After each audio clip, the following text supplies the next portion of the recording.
each and everyone, each and every soul here that will bless not just me and this space, and I am gonna be, that we will be nurtured with the creativity and the authenticity of each other. And with that, I'd also like to support what Ma'am Venus mentioned. Let me now declare that this is going to be a safe space for everyone, meaning safe space for all opinions, for all of your, shall we say, suggestions. And let's although napaka-formal ng setup, may chandelier, first time kata magtotalk na chandelier. Let's make this very informal, or not informal, but informal, if you will, meaning let's engage. Yun sa akin sinabi ni Ma'am. Let's engage. Let's not have the setup and the formality get in the way. Next is that I would like to express my gratitude for, of course, I'm very, very humbled to begin with, to be able to share with such individuals who are very accomplished in the creative industries long before the word creative industries was even invented. So palakpakan niyo po yung mga sarili. Although it may suggest age, right, that may not be welcome to everyone, but of course, you are what we call you laid the foundations, basically, and then what we hope for continuity of your legacy. Okay, so let it be known that your artistry, your legacy, and your talents will be recognized. And hindi po yun yung ating question. No? So it's not gonna be about art. It's gonna be about creativity or the creative industries. I'd also like to,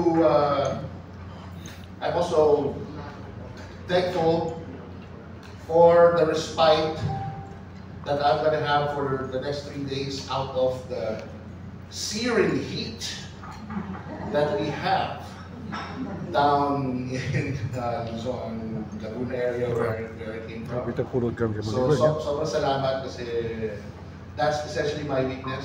So if you notice, pinamove ko to para malapit sa aircon. That's really how cold-blooded I am. So please bear with me. Another gratitude is, kanina yung litrato sobrang bata. Hindi ko siya ma-recognize, but thank you for choosing that. And buti lang daw nagpadala ng litrato talaga. So at least, Okay.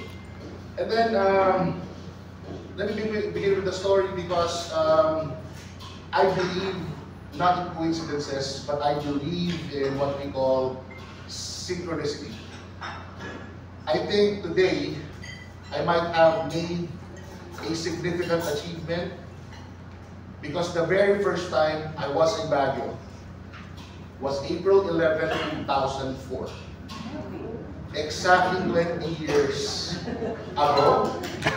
Younger than that picture. And why was I here? I was learning. I was that guy, assisting a speaker. I was learning to become a facilitator. I was learning to become a workshop facilitator. I was here to teach, to help, to assist. And here I am, exactly 20 years ago back to where I started, and sharing, nonetheless, all about art and creativity. So wow, 20 years has passed. I've grown so much, as you can see. But also in terms of my knowledge as well. And I'd also like to focus on the word sharing, because that's exactly what we're gonna do. Again, this is talent, your work, the philosophy behind each and every artwork, that's unquestionable, sacred even. But what we are here to discover are there new ways in order for us to not just present our work, to be able to offer our work, but also are there new ways or new paths for us to be able to consistently deliver the value or achieve the real value that we're supposed to achieve. And again, let me emphasize on the word real value. Because I believe that our creatives, not just here in Baguio, but in the entire Philippines and even the world, that's our common dilemma.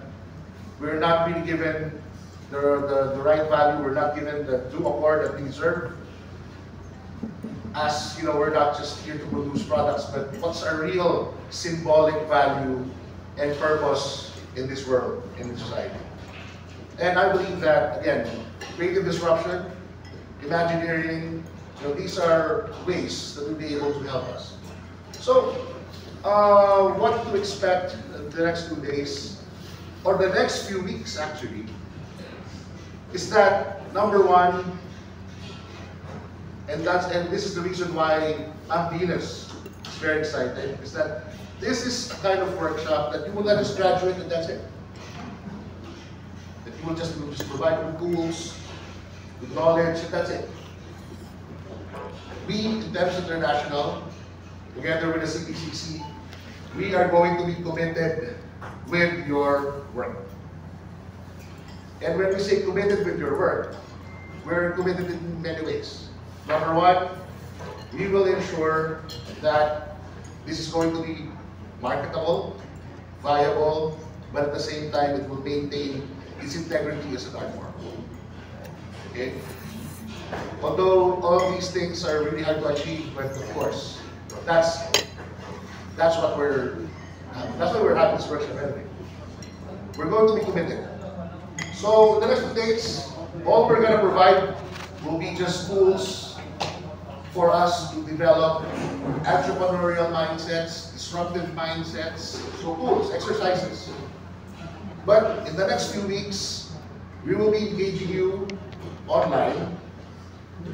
We will mentor you. Mentor in the sense that we will provide criticisms, you will iterate products, you will prototype, you will test, you will repeat, you will research. So there's a lot of things to do after the 2-day workshop.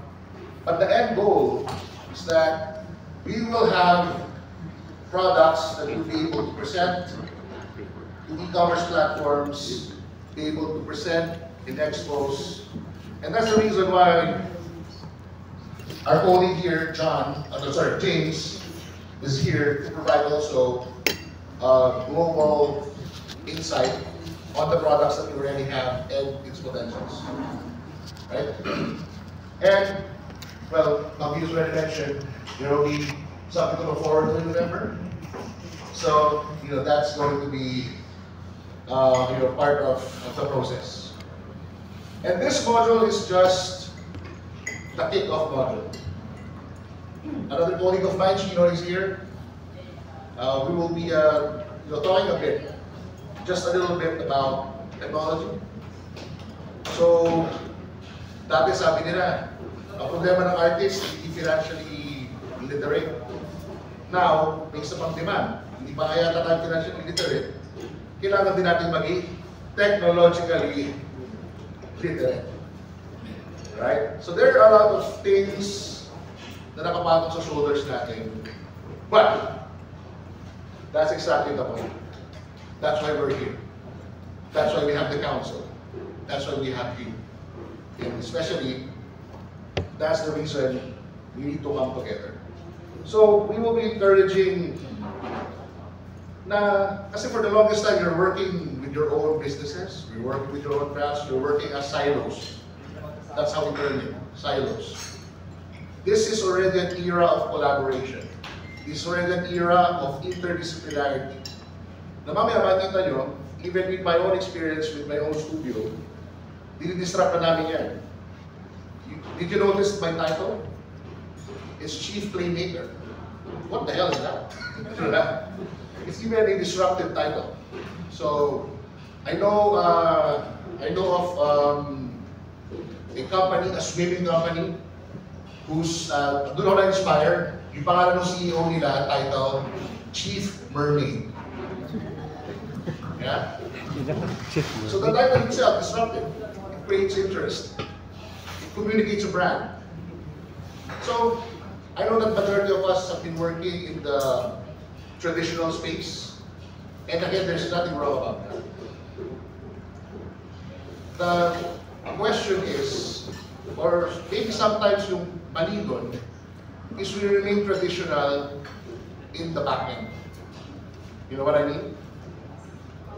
Traditional products natin, pero yung back end natin traditional pa rin. You know? Sometimes doon nagkakamali. Kasi there are new ways of doing. There are new structures in terms of corporations. There are new systems. Okay? So, these things are what's gonna make us competitive.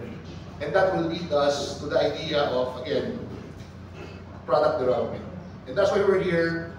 Later on, ano nga ba yung Imagineering? Ano nga ba yung disruption?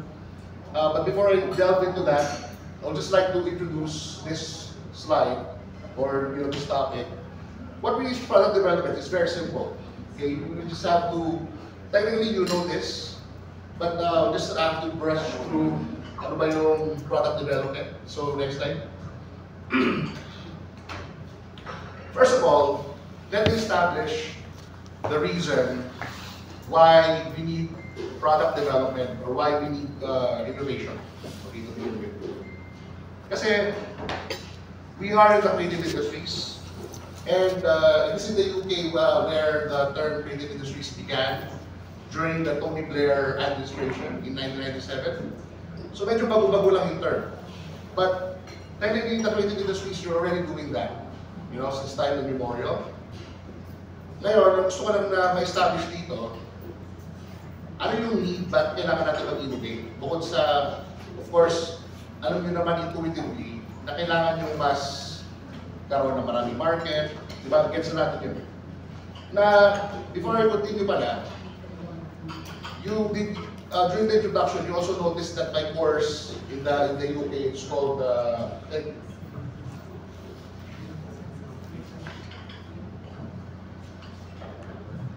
that's really my course, Applied Imagineering and the creative industries. So what is it all about? It's all about really finding ways, it's really about problem solving. And yung course na yun, ang pinaka ginagawa niya talaga is to really find new ways to create new products, new markets. And you would realize na kaya siya kailangan, kasi simple lang. There are 4 economic models in the creative industries. And next slide. Next slide ba? Yeah, this is my own illustration. Ano mabasa ka? So, hindi masyado. I'd like to mention that the Philippines were mostly stuck with models 1 and 2. Ano yung model 1? The model 1 of the creative economy ay tinatawag na welfare model. It means that the government pays for everything artistic and cultural. It means the artists are on welfare. We are sponsored by the government. That's model 1. Model 2, you are all familiar with model 2 because you are exactly in it. You have your own businesses, and the business that you're in, which is creative in nature, is treated na parang kahit anong negosyo na. Pag nagpa-DTI ka, wala kayong kakaibang proseso na pinagdadaanan sa nagtatayo ng sari-sari store. Correct? Diba? So, that's model 2. And it's called the business competition model. And that's the reason also kung bakit hindi tayo nagtutulungan. Kasi yun yung modelo eh. Yun yung economic model. The economic model is suggesting or encouraging us to be competitive with each other. But lo and behold, the good news is that we have 2 more models, and the third model is called the innovation model. And before I discuss the innovation model and the evolutionary model, gusto ko muna sabihin sa inyo na next slide, ang dahilan kung bakit ako nag-aral ng Applied Imagineering sa UK is that I had an opportunity to take Masters in Theater Arts, which is my craft. I'm a theater director, writer, former actor. emphasis on former. But I always act in front of my kids and my wife anyway. So, kaya nag-isip ako eh. Mas mapapakinabangan ba ako ng bansa natin kung magpapagaling ako sa teatro eh. Marami naman magaling ka sa teatro eh. Bakit dadagdag pa ako? Eh, meron pa ng creative industries eh. Ano kaya yun? So, salamat sa Tales International. It was Joel who introduced to me the idea of the creative industries. So, after taking the post-grad course, in Tales International, kaklase ko si Chino. Yan, so we're the first creative industries Philippines. I took it upon myself to study in the UK. Na si Chino nga pala, Paris na rin ng UK sa September. Scholarship na rin siya. So, ang gagawin ko, ang ginawa ko nung iniisip ko kasi, mas makakatulong ba ako sa bansa? Ano ba yung creative industries? At isa pa, ang pinaka-na-intriga talaga ako nun guys, K-pop. K-pop. Hindi pa kayo na-intriga doon? Hindi pa kayo, kasi pag pinag-usapan guys sa creative industries, talagang lang naiibabaw ang Korea sa ngayon. Do you agree? Each and every product, each and every show. Pero syempre baka may pumuntin sa akin dyan, pero wala namang maka-Gen-Z ngayon, nasabihin nila, mas Taylor Swift na raw ngayon. But still, kung Swifter naman o K-popper na, it's still the creative industries. Now, kung somebody tell me, dito kasi engaged na nga tayo, engaged. Mamaya after mag-formal na konti, pwede na ako mo. Is there something special about the Korean wave or the Hallyu? Kasi guys, pinag-aralan ko talaga siya. Pero before I tell you what's so special about them, ano ba yung napansin nyo sa K-pop? Anong napansin nyo sa K-pop? Anong napansin nyo sa mga produktong Koreano? Dati-dati, ayaw natin ng kimchi. Ngayon, parte naman ng diet nyo. Dati-dati, ano ba yung samgyeopsal? Di ba? Puti-puti eh. Dati, paanghangan lang ng pagkain ng noodles tayo. Sa magpas ngayon, lahat na. I'm sure, merong isa dyan sa inyo. Yung skincare, Korean. Oops, mami na. It's okay lang. But that is to illustrate how much their creative industries has become very powerful globally. And you wouldn't believe when I tell you that even China started banning Korean drama. They regulated Korean drama. Hindi na pwede lahat ng Korean drama pwedeng ipalabas sa kanila. Kasi yung mga check, yun ang pinapanood. Totoo. So ano naman sila sa Korean? Ano yung ginawa nila? Bakit sila tinawag na K-pop? Basta K-drama. Di ba? Hindi napansin ba kayo?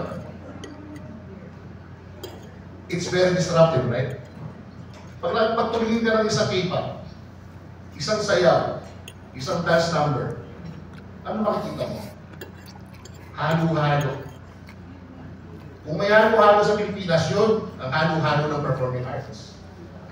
Western, pero Koreano, gagamit ng isang salita, sa Chino, basta gagamit ng isang salita na English para makapitan mo lang.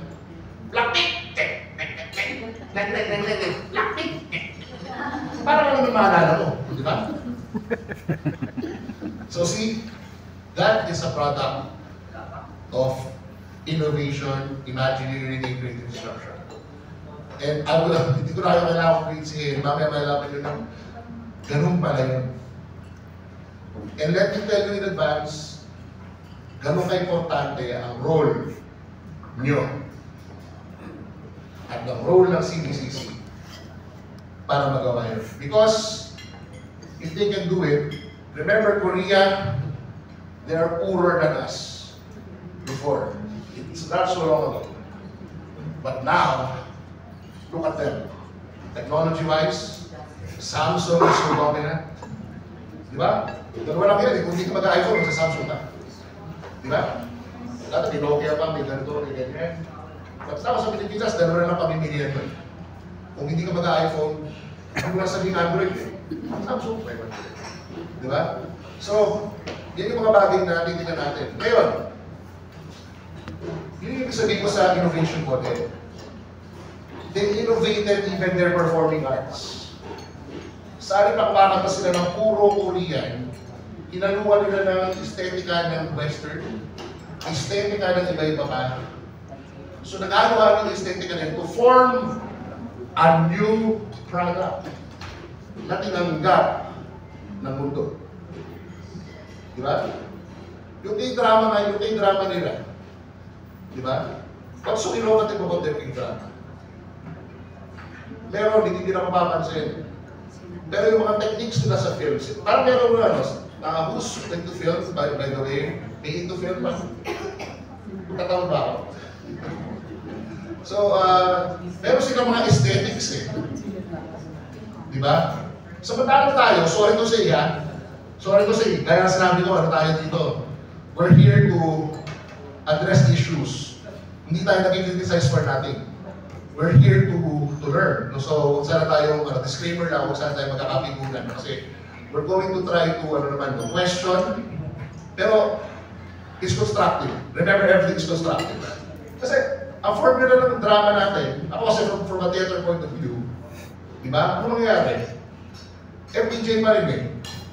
Ginulpe, bumangon, nakabawi, pinompyan, sa sikmura.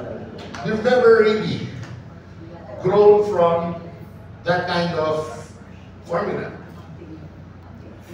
But Koreans na, they're winning in the Oscars, they're winning in Cannes every time.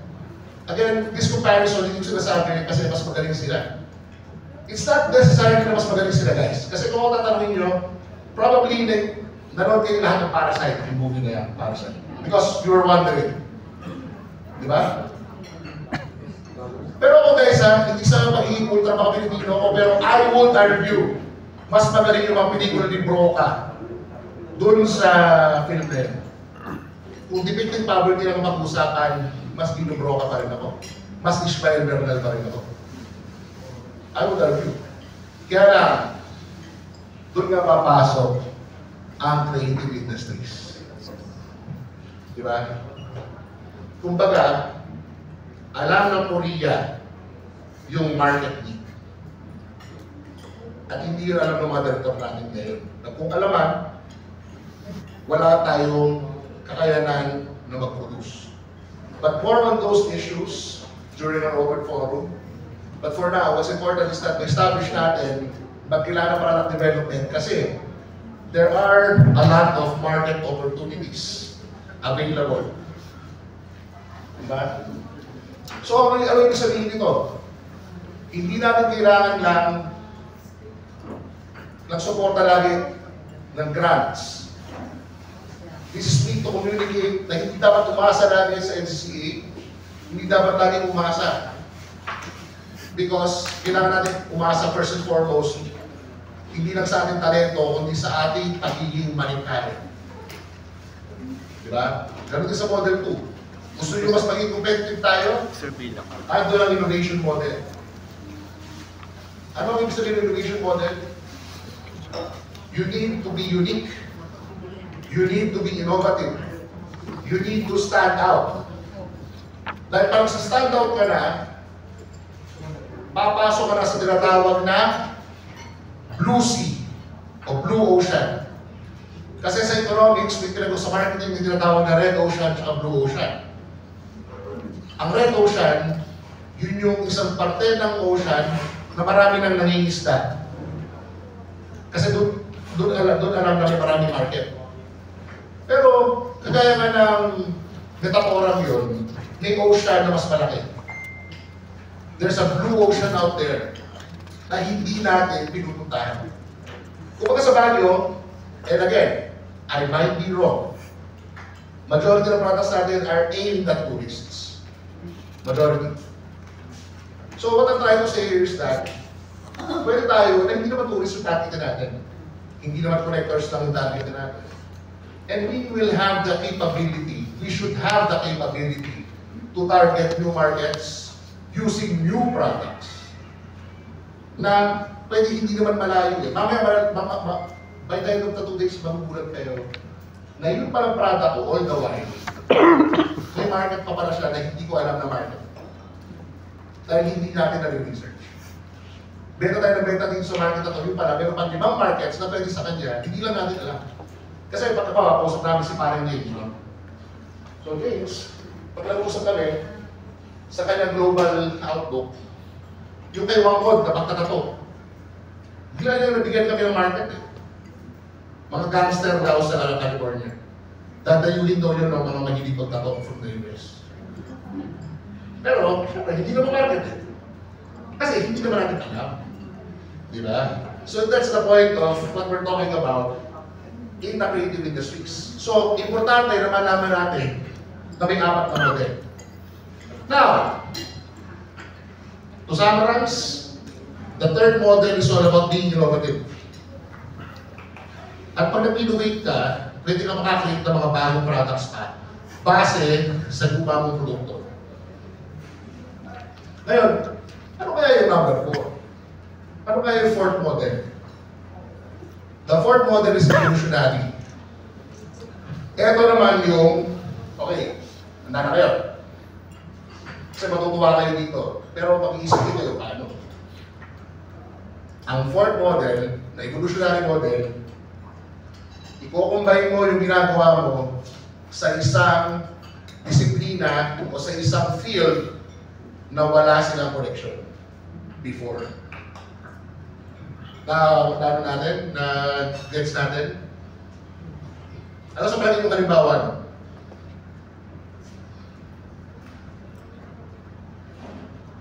Bigyan ko kayo ng challenge. Hospitality and theater. Pinagsama. At meron na nung ngayon. Ano siya? Pampilos. Hospitality and theater. Ano kayo mangyayari? Everyone. Sige. Let's start using our brains. Kasi nag-glucose na kayo. Mamaya matutulog na kayo. So let's start using our brains.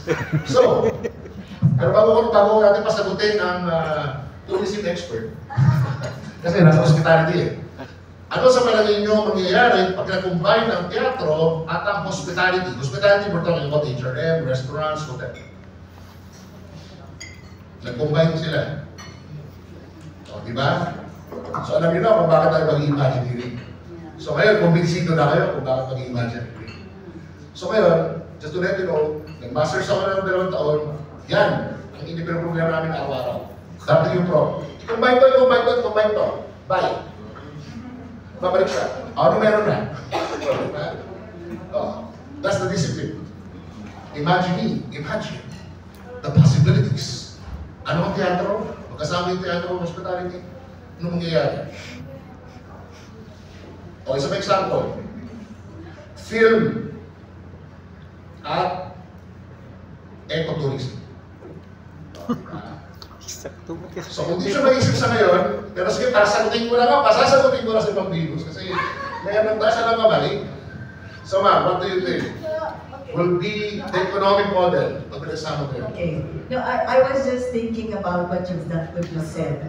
And that's quite true. I don't know if some of you know or have seen it actually. Last November sa Ibaguio, I contributed at least 3 events in Ibaguio. And one was combining cacao with art. So what happened is, cacao is a high value product. We were the very first in Asia to really plant cacao because of the Acapulco Manila trade. So very first. Okay? So high value yan. And I thought of marrying high value product with a high value art. And what happens was, we had the cacao, artisanal chocolates, no? It's high value. Artisanal chocolates made out of Cordillera cacao. And it's packaged properly, like a chocolate bar. But the art of the packaging is done by a high value artist. So it gave it a different dimension, that we're marrying a product that's out of, nobody thought about these things.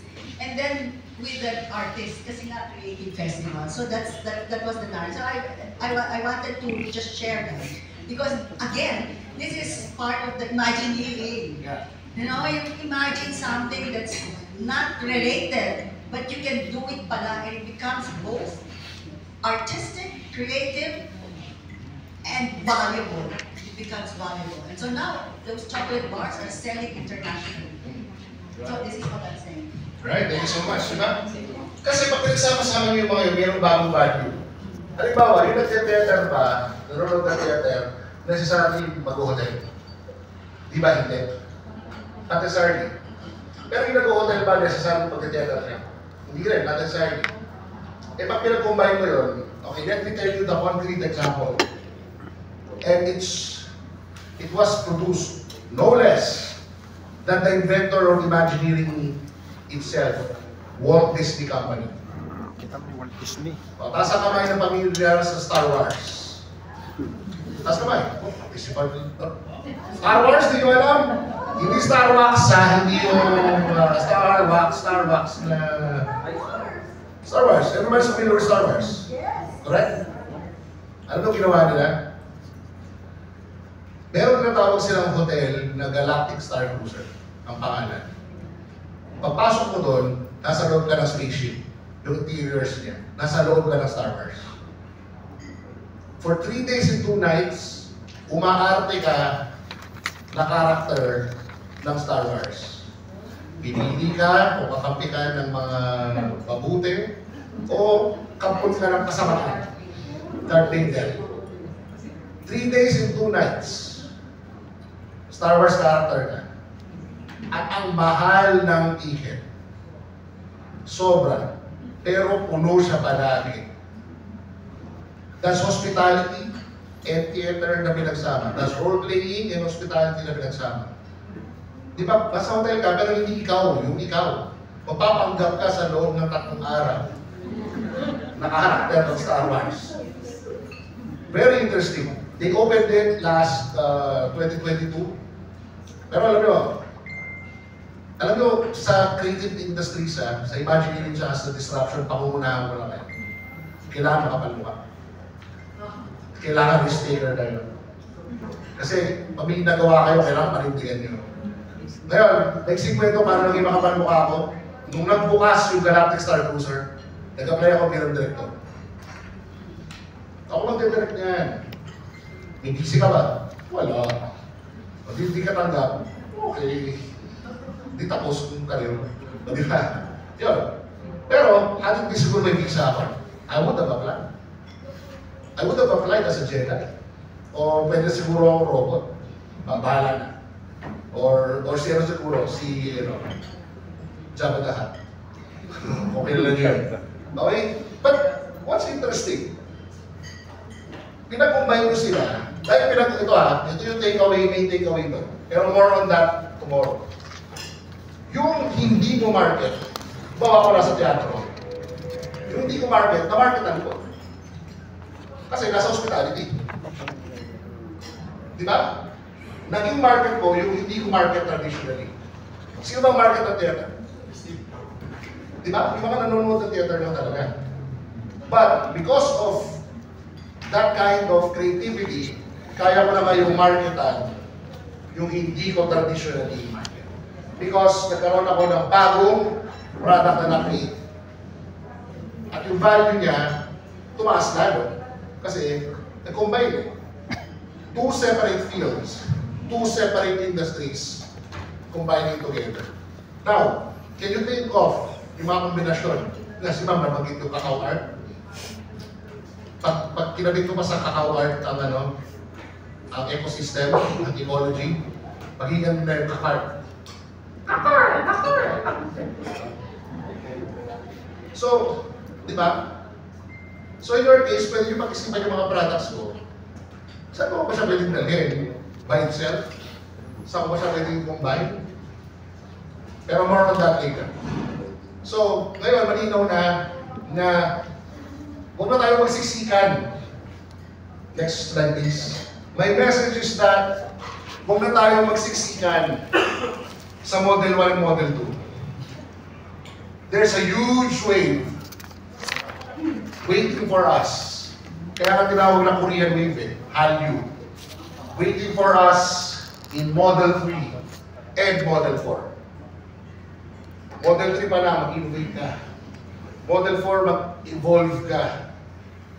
That's why Model 4 is inherently, intrinsically encouraging you to work with other industries. At matutuwa din kayo niyan, tama ba siya? Kasi industry.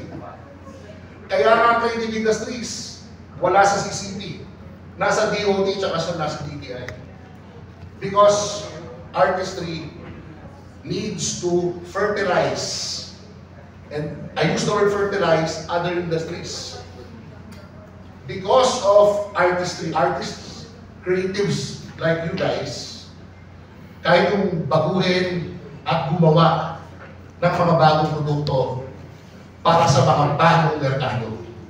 Okay? That's why yun yung essence ng DTI. Bakit DTI at DOT are involved? Okay? So, that's my invitation. Now, that's why, kumbinsido na ba kayo? O gusto nyo ba na mag-imagineering at mag-creative disruption? Okay. Pero now, I would just like to introduce product development na mabilis. Kasi ginagawa nyo naman ito eh. So, you will do models 3 and 4 simply because critical sa inyo na maging competitive. Di ba? Critical sa inyo na ito. Kaya may evolutionary model tayo. Because customer needs are evolving. Di ba? Iba na ngayon ang Gen Z. Iba ang mga Generation Alpha. Napapasin nyo ba, iba na yung ugali ng mga ibang generation? Yung mga anak nyo, madalas yung makakaway? Medyo. Dahil iba na ang mga needs nila. So bakit natin bibigyan pa rin ng same na mga ng mga solusyon? So that's why we need to always develop and evolve. Okay? Again, as a disclaimer, hindi natin dito ibig sabihin, we're just changing. By the way, pag innovation, imagineering, it doesn't mean we're changing for the sake of changing lang. This is going to be research-based. This is for us to be able to establish more value.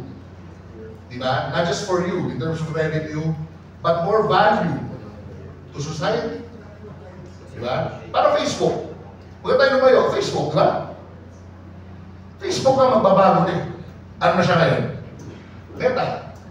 In the next 4 years, Metaverse. Bakit? In-anticipate na niya yung pagbabago mangyayari. And not only that, yung Facebook, di ba sobrang disruptive? Maraming kumikita na because of Facebook. Dati, chat-chat lang yun. Dati nga, nung bagong pasok ng Facebook na yan, nagpa-farmville lang kami. Naglalaro lang kami ng baraha. Nobody thought na pwede mo palang pagkakitaan yun. At ngayon, hindi kayo maniniwala pag sinabi, maniniwala mo pala kayo pag sinabi ko na meron na kayong mga milyonaryo under the age of 20 dahil sa Facebook ads at sa mga nagagawa ng features ng Facebook alone. O diba? O wala tayo mag-carving, Facebook na. That's exactly what I'm trying to tell you. Nakutisi ka naman. No, that's exactly what I'm trying to tell you guys. You know? We need to adapt. And let me explain that cultural entrepreneurship or creative industries, ang goal natin is to protect culture, protect our traditions, by making it more relevant sa panahon ngayon. Tandaan nyo yun. Hindi natin siya babaliin for the sake na magbago siya, mamatay siya. No. The first order of business is protect our traditions, the integrity of our arts and culture, and itawid natin siya to become more relevant and more popular for our next generation of Filipinos. Diba? So, ang unang dapat pakinabang sa value na yan, tayo. Kaya kailangan valuable. Eh, ang problema, hindi pinapansin ang sariling kultura. So, ibig sabihin, meron tayong kailangan gawin. Sariling kultura natin, kailangan maging popular sa kabataan. Sila ang maghahapon ng continuity. Pero ako, good news naman dyan, hindi ako pessimistic. I'm actually very passionate and optimistic na dahil meron pa ng product din, meron pa lang disruption, meron pa lang economic models na ganyan, meron pa lang pwede gawin. Hindi pala yung laban pala natin, maraming pag-asa. And again, I'd like to thank again the CBCC in advance na we are really starting it and we are committed to this. Kaya sinabi sa inyo, this is not just your workshop. Katapos ito, magkakaroon tayo ng mentorship, magalit tayo sa akin, mag-away kayo, harangan nyo ako at pingakit ako ng bagyo, abangan nyo ako sa Ken Room, hindi ako kakasukin. Pero, sasabihin ko ano kailangan sabihin, again, para sa ikaw-undad ng ating industry. So yan, next slide. Ayan, sabi ko na, laging nag-i-innovate ang Disney. Bakit siya mag-i-innovate? Gumagawa siya ng mga bagong cartoons. Kasi kailangan pa ng increased revenue. Sino may ayaw na increased revenue? Next. Market share. Kaya nasabi ko kanina, nasabi ko ito kanina. Imagineering. Kailangan natin ng bagong markets. Walk We need to engineering. capture and adapt to new markets. Kung ang mga market nyo, mga baby boomers pa, guys, mauubos na sila. Isip-isip. Adapt na sa iba pang henerasyon. Andiyan po ang Gen X, Millennials, dami pa pong henerasyon, huwag mag-concentrate sa baby boomers. Okay? So, expand the market share, diba gawa sa nagawa ng products next. O, Lego. Diba? Brand reputation. Kasi, isa pa sa mga pag-uusapan natin, pag pa sinabi yung brand nyo, yung bang brand nyo identifiable? Pag ba sinabi halimbawa example, sino yung listahan ko? Anyway, magbigay po kayo ng pangalan ng kumpanya. Kumpanya nyo. Ito na lang.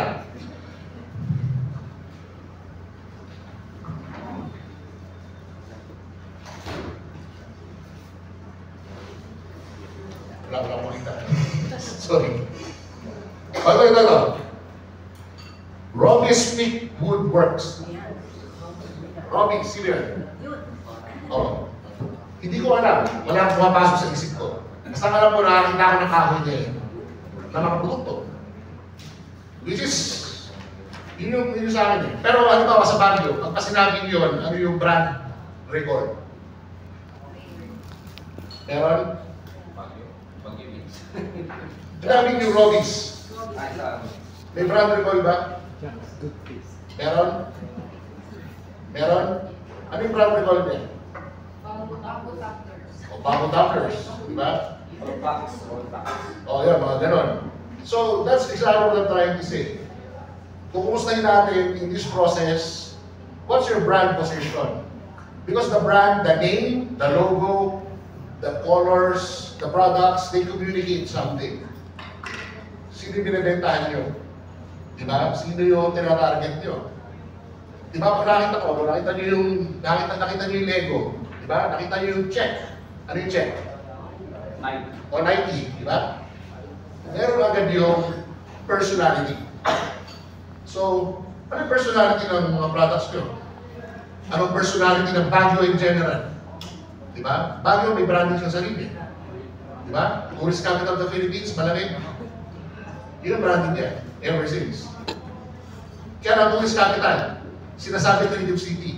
Kaya napaninindigan na ba? Ayun, yun pa yung mga tanong, di ba? Next.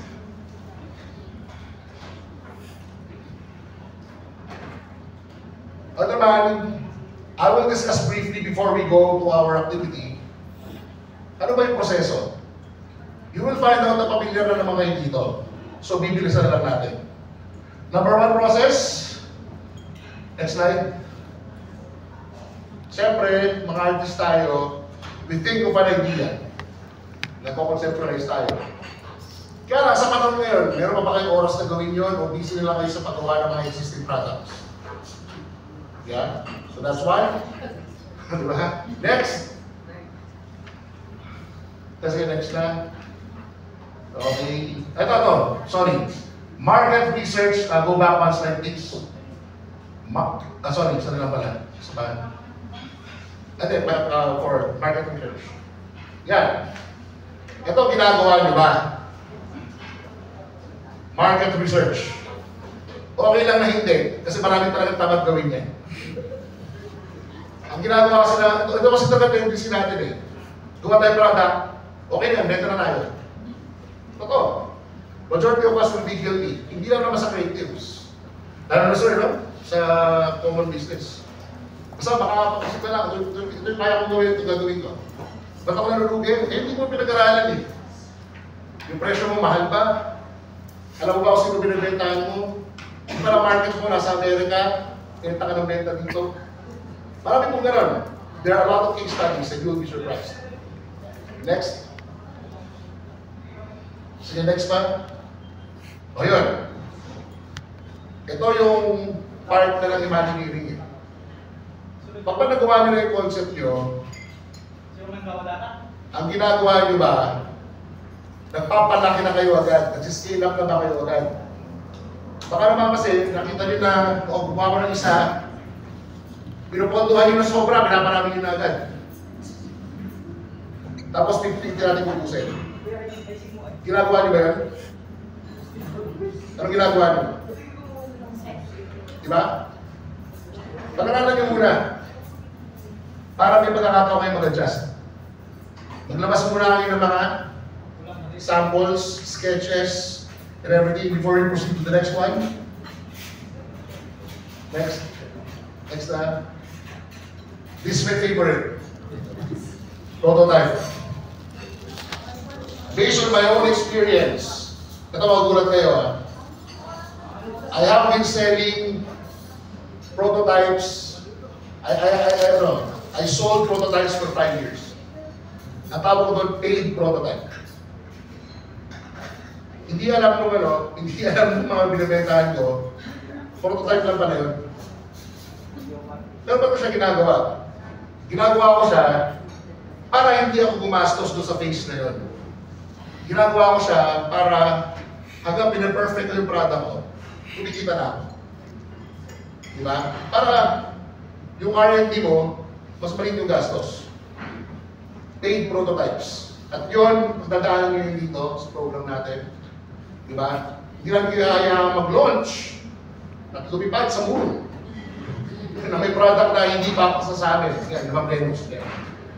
No? We are going to do that. Bago kayo makarating sa platform natin, which you will all do, talagang there's a lot of prototyping and testing that we're going to do. We will establish this discipline. And last, diba? Yan, ito na yung pinaka-asam-asam nyo. Ang nakakatawa kasi sa atin, and again, hindi na guilty dito ang creatives, pati yung mga ordinary na negosyo. Di ba meron tayong diniscuss na ilang proseso? Sila, idea generation pa lang, sugod na. Di ba? Walang prototype. Mangyari, okay to, launch! Pero magugulat kayo kasi mamaya, meron tayong didiscuss na mga models na medyo hawig dun sa ugaling Pilipino. Right? So, to summarize, yan. You basically have 5. So, itong slide na to, para lang naman ma-appreciate nyo na ito yung mga dapat pagdaanan natin. So, we need to ideate. Research is very, very important. Pag-aralan nyo yung competitor nyo. Meron kayo market, meron kaya tayong top 3 market, hindi isang market lang. Meron kaya tayong 5 markets na maaari. Develop new markets. At ang importante rin sa research na yan, magkano kaya natin ito pwedeng ibenta? Saan tayo mas kikita sa ganitong market ba o sa ganyang market? Next is, of course, as artists, we need to carefully design our offerings. Important packaging pa lang, branding pa lang, sinasabi ko. We need to communicate. And then, importante, prototype, para kahit ulit kayo ng ulit, hanggang hindi naman perfect yan. Hindi naman kayo nalulugi. Diba? And finally, we are going to launch, and in November, at Baguio, we are going to exhibit and present to the world, diba? The fruits of your labor. So that, my friends, yun po yung product development. Next. So, just to conclude, nasabi natin lahat. Next. Okay. I would like for you to focus on the last sentence. Continuous improvement. Ginagawa ba natin to? Normally, walang disiplina Pilipino sa continuous development. Because continuous development requires a lot of data. Requires a lot of market research. Requires a lot of continuously looking for improvement. Hindi pwede na. Kahit okay na. Kasi tandaan nyo, the big brands na pinakita ko kanina, they always seek to improve, like always. Kung walang forever sa pag-ibig, sa product development, meron.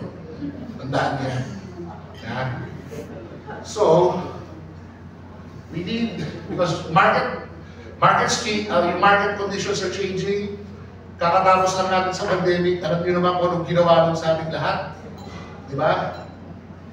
So, ang importante is we survive. And not to remain surviving. Hindi puro survival. We need to thrive. Dahil sawang-sawa na ako sa kwento ng survival mode ng Pilipino. Sawang-sawa na ako na laging talo ang gilas. Dahil puro gilas. Puso! Kailangan utak! Utak at puso. Pero magaling naman tayo dyan. Pero hindi pa rin nagbabaliw ang tiwala ako sa atin. Ang maganda dyan, meron tayong paraan. And hopefully, kailangan lang natin na magkaroon ng disiplina na isagawa yung mga tools na to. At nandito ba kami para tulungan kayo? At yun nga, problema rin sa atin, medyo Pilipino ay medyo balat sibuyas. Aminado tayo dyan. Lalo na mga artist, balat sibuyas na mas, ano pa, mas sensitive pa. Pero again, I appreciate that we own our artworks, we own our creations, but sometimes, or oftentimes, we need to learn how to let go. Parang, pre, kung hindi talaga yung para sa'yo, ako lang muna siya, pre. Hindi talaga siya para sa'yo eh.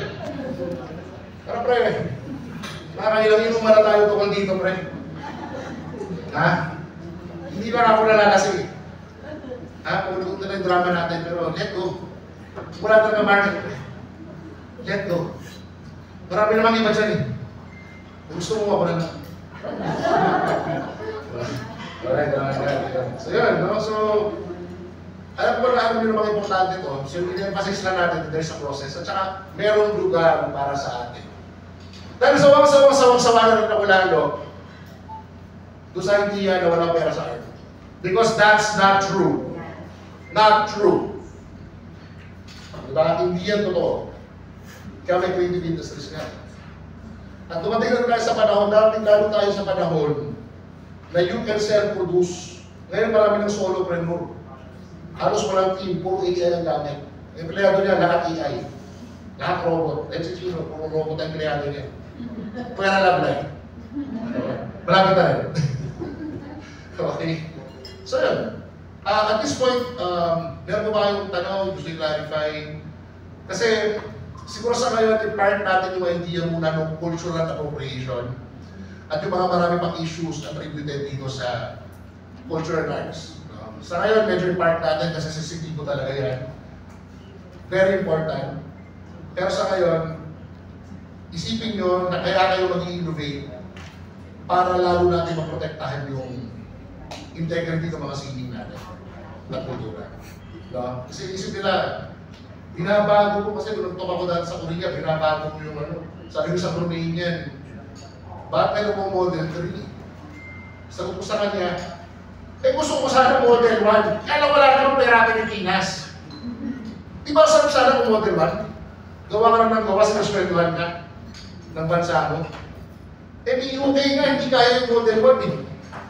UK itself could not sustain a Model 1 model. Pero sila, mataas ang kanilang subsidy sa mga artists. At saka meron silang mga privileges doon. So malakas yung Model 1 nila. Pero hindi absolute. Walang bansang may absolute sa Model 1. Diba? Sarap sana nung susko. Diba? Magkakape lang ako. Kung sweldo ko, gagawa ko ng trade. Sarap yan. Diba? But of course, that we are facing a different reality. Okay? So meron pa tayong insight.